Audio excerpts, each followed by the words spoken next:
আসসালামু আলাইকুম। আমি সাইফুল্লাহ রাজু। আজকের ক্লাসে সবাইকে স্বাগতম। আজকে আমরা এসএসসি কেমিস্ট্রি বইয়ের ১১ নম্বর অধ্যায় অ্যালকিনের প্রস্তুতি এবং অ্যালকিনের বিক্রিয়াগুলো দেখব।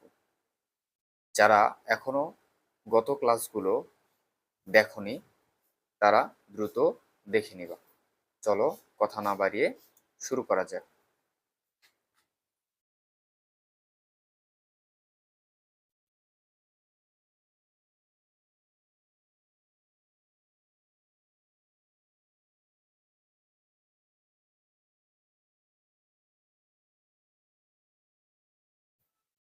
আমরা গত ক্লাসে অ্যালকেনের প্রস্তুতি এবং বিক্রিয়াগুলো দেখেছিলাম। আজকে আমরা অ্যালকিনের প্রস্তুতি এবং কয়েকটা বিক্রিয়া দেখব। অ্যালকিন পাওয়া যায় প্রথমত অ্যালকাইল হ্যালাইড থেকে। আমি একটা অ্যালকাইল হ্যালাইড লিখি, যেমন CH3 বন্ড CH2Cl। এটার কি নাম হবে বলো তো? এটার নাম হবে ইথাইল ক্লোরাইড। আমরা পড়েছিলাম যে অ্যালকাইলের সাথে যদি পর্যায় সারণীর ১৭ নং গ্রুপের মৌল ফ্লোরিন, ক্লোরিন, ব্রোমিন, আয়োডিন এগুলো যুক্ত হয়, তাহলে কি ওইটা কি আমরা বলি অ্যালকাইল হ্যালাইড। তাহলে যেহেতু ২ কার্বন, এই জন্য কি ইথাইল ক্লোরাইড। যারা গত ক্লাসগুলো করেছো তারা এটা আশা করি বুঝতে পেরেছো। অ্যালকাইল হ্যালাইড বা ইথাইল ক্লোরাইডের সাথে যদি আমি সোডিয়াম হাইড্রোক্সাইডের বিক্রিয়া দেই, তাহলে এইখান থেকে আমি কি পাবো? যেহেতু আমার এইখান থেকে উদ্দেশ্য হচ্ছে আমি অ্যালকিন প্রস্তুত করব, সেহেতু এইখান থেকে আমি কি করব বলতো? একটা অ্যালকিন প্রস্তুত করব, একটা অ্যালকিন প্রস্তুত করব। এবার একটু চিন্তা করে দেখো যে এইখানে আগে ছিল ৩টা হাইড্রোজেন, কিন্তু এইখানে হয়ে গেছে ২টা হাইড্রোজেন। তাহলে আমার এখানে আরো একটা হাইড্রোজেন অতিরিক্ত আছে। এই একটা অতিরিক্ত হাইড্রোজেন এইখানে চলে যাবে। যদি এইখানে চলে যায় তাহলে কয়টা হাইড্রোজেন হবে? ২টা হাইড্রোজেন হবে। আর একটা অক্সিজেন মিলে কি তৈরি করবে বলতো? পানি তৈরি করবে, পানি তৈরি করবে। এবার দেখো এখানে বাকি কি থাকলো? আমার বাকি থাকলো এখান থেকে এই সোডিয়াম, আর এইখানে থাকলো কি ক্লোরিন। তাহলে এখান থেকে কি হবে বলতো?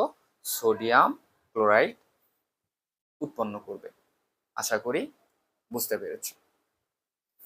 এরপরে এটা যদি ১ নাম্বার দিই, এরপরে ২ নাম্বার আমি আর কোন বিক্রিয়া থেকে আমি হচ্ছে অ্যালকিন পেতে পারি?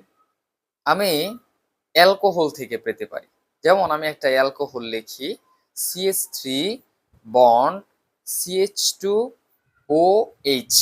এটাও আমি গত ক্লাসগুলোতে, যারা ক্লাসগুলো করেছো তোমরা জানো যে আমি এগুলো সুন্দরভাবে তোমাদের করায় দিয়েছি। আশা করি এখন তোমরা বুঝতে পারবা।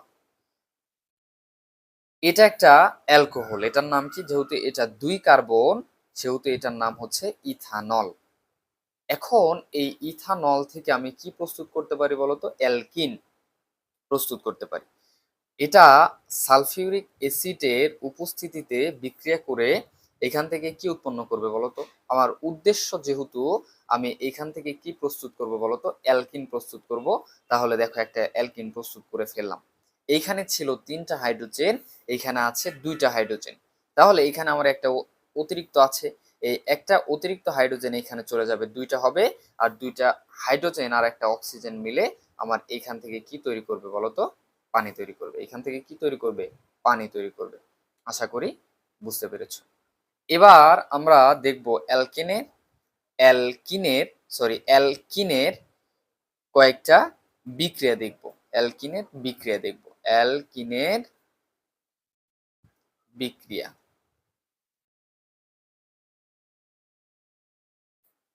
প্রথমত দেখো অ্যালকিন, আমি অ্যালকিন লিখি। অ্যালকিন কি? CH2 double bond CH2। তার মানে কি বলতো? এটা একটা ইথিন, অ্যালকিন, ইথিন। এটা আমরা যদি হাইড্রোজেনের সাথে বিক্রিয়া করাই, নিকেল প্রভাবকের উপস্থিতিতে 180 থেকে 200 ডিগ্রি সেলসিয়াস তাপমাত্রায় এইখান থেকে আমরা জানি যে এইখান থেকে আমরা একটা ইথেন পাই, এইখান থেকে ইথেন পাই, এটা আমরা জানি, এটা আমরা আগেই পড়েছিলাম।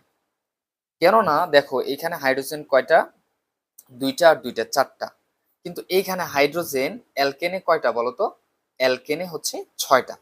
সেহেতু আমি অতিরিক্ত যদি একটা হাইড্রোজেন বা এখান থেকে দুইটা হাইড্রোজেন আমি অ্যাড করি, তাহলে এখানে আমি অ্যালকিন থেকে অ্যালকেন পেতে পারি। তার মানে অ্যালকিনটা বিক্রিয়া করে হাইড্রোজেনের সাথে বিক্রিয়া করে অ্যালকেন তৈরি করে, ইথিন হাইড্রোজেনের সাথে বিক্রিয়া করে ইথেন প্রস্তুত করে। আশা করি বুঝতে পেরেছ।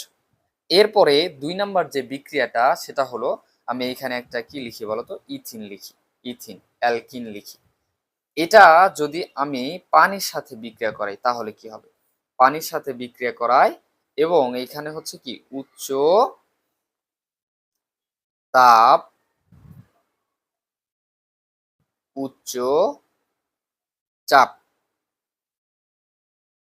H2PO4 অর্থাৎ ফসফরিক অ্যাসিডের উপস্থিতিতে উচ্চ তাপ এবং উচ্চ চাপে অ্যালকিনের সাথে বা ইথিনের সাথে পানি যদি বিক্রিয়া করাই, তাহলে এইখান থেকে আমরা কি পাবো বলতো, CH3 CH2OH, মানে এখান থেকে আমরা কি পাবো, আমরা হচ্ছে একটা অ্যালকোহল পাবো। এখান থেকে কি পাবো বলতো, এইখান থেকে অ্যালকোহল পাবো।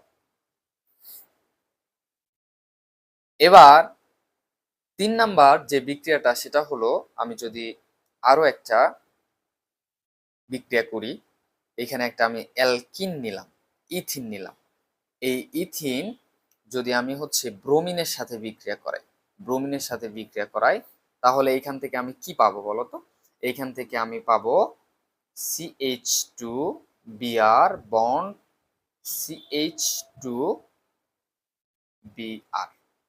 এটার একটা নাম আছে, এটার নাম কি, এটার নাম হচ্ছে ডাইব্রোমো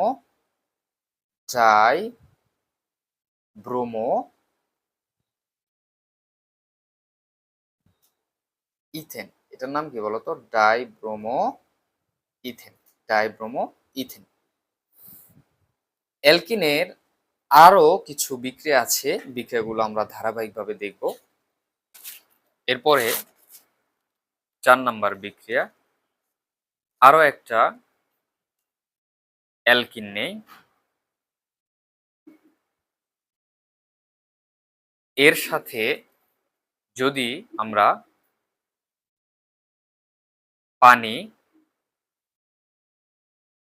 এবং জাইমান অক্সিজেন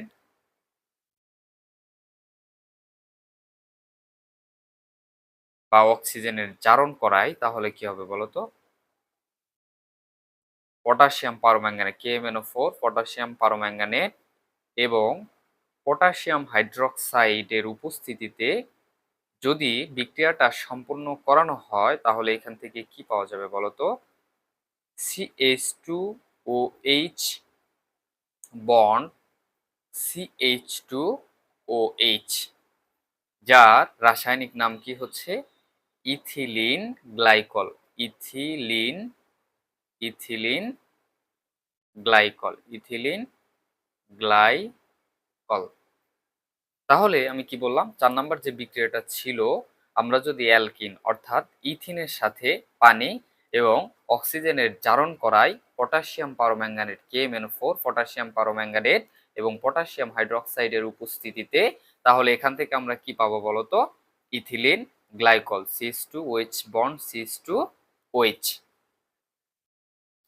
এরপরে 5 নাম্বার যে বিক্রিয়াটা সেটা হলো, যদি আমরা n সংখ্যক CH2 ডাবল বন্ড CH2 অর্থাৎ n সংখ্যক অ্যালকিন নেই বা n সংখ্যক ইথিন নেই এবং এটা 1000 অ্যাটমস্ফিয়ার চাপ এবং 200 ডিগ্রি সেলসিয়াস তাপমাত্রা, সামান্য অক্সিজেন এর উপস্থিতিতে যদি হচ্ছে কি করানো হয়, বিক্রিয়া করানো হয়, তাহলে এখান থেকে কি হবে বলতো? Bond CH2 bond CH2 bond, bracket থাকবে, একটা ব্র্যাকেট দিতে ভুলে গেলে চলবে না, ব্র্যাকেট দিতে হবে। আবার দেখবা যে এর উভয় পাশে হাতটা কি থাকবে? ফাঁকা থাকবে, এন সংখ্যক। এটার নাম কি? এটার নাম হচ্ছে পলিথিন। এটার নাম কি বলতো? এটার নাম হচ্ছে পলিথিন।